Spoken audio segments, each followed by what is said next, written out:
Hello friends, welcome back to my channel Jay's Cooking Gallery. இன்னைக்கு நம்ம வீடியோல ஒரு ஸ்நாக் ரெசிபி தான் பார்க்க போறோம். குட்டீஸோட ஃபேவரட் பொட்டேட்டோ வச்சு crispy potato balls எப்படி பண்றதுன்னு பார்க்கலாம். வாங்க இது செய்யிறதுக்கு தேவையான பொருட்கள் என்னென்னன்னு பார்த்தறலாம்.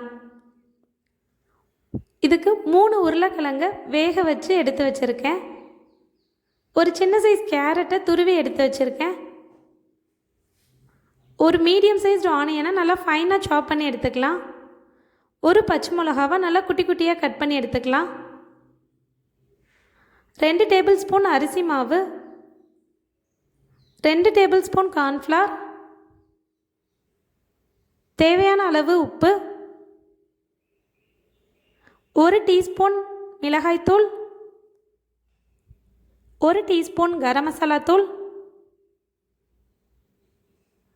4லேருந்து 5 டேபிள் ஸ்பூன் பிரெட் க்ரம்ஸ், தேவையான அளவு எண்ணெய். இப்போது ஒரு மிக்சிங் பவுல் எடுத்து வேக வச்ச உருளைக்கிழங்கு சேர்த்து நல்லா மசிச்சு எடுத்துக்கலாம். இதில் துருவின கேரட், நறுக்குன வெங்காய பச்சை மிளகா சேர்த்து உப்பு, மிளகாய்த்தூள்,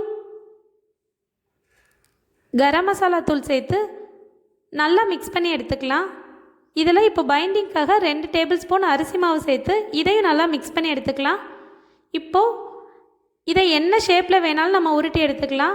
நான் இன்றைக்கி இந்த மாதிரி குட்டி குட்டி பால்ஸாக ரெடி பண்ணி எடுத்து வச்சுருக்கேன். இப்போது நம்ம எடுத்து வச்சுருக்க கார்ன்ஃப்ளவரில் கொஞ்சமாக தண்ணி சேர்த்து நல்லா கரைச்சி எடுத்துக்கலாம். இந்த மாதிரி இப்போது நம்ம உருட்டி வச்சுருக்கிற பால்ஸை இந்த கார்ன்ஃப்ளவர் பேட்டரில் நல்லா டிப் பண்ணி பிரெட் க்ரம்ஸில் நல்லா கோட் பண்ணிக்கலாம். இதே மாதிரி பேலன்ஸ் இருக்கிற எல்லா பால்ஸையும் ரெடி பண்ணி எடுத்து வச்சுக்கலாம். இந்த மாதிரி நம்ம ரெடி பண்ணிவிட்டு ஃப்ரை பண்ணோம்னா எண்ணெயில் ஒன்றா போடுறதுக்கு கரெக்டாக இருக்கும். இப்போது அடுப்பில் ஒரு கடாய் வச்சு தேவையான அளவு எண்ணெய் சேர்த்துக்கலாம். எண்ணெய் சூடானதும் நம்ம கோட் பண்ணி வச்சுருக்கிற பால்ஸை ஒன்றா சேர்த்துக்கலாம்.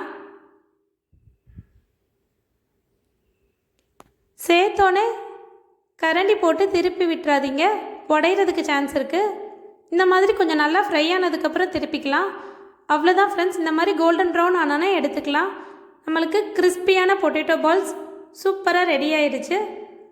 இந்த மாதிரி சாஸோடு கொடுத்திங்கன்னா குட்டீஸ் ரொம்ப லைக் பண்ணி சாப்பிடுவாங்க. இந்த ரெசிபி நீங்களும் ட்ரை பண்ணி பாருங்கள்.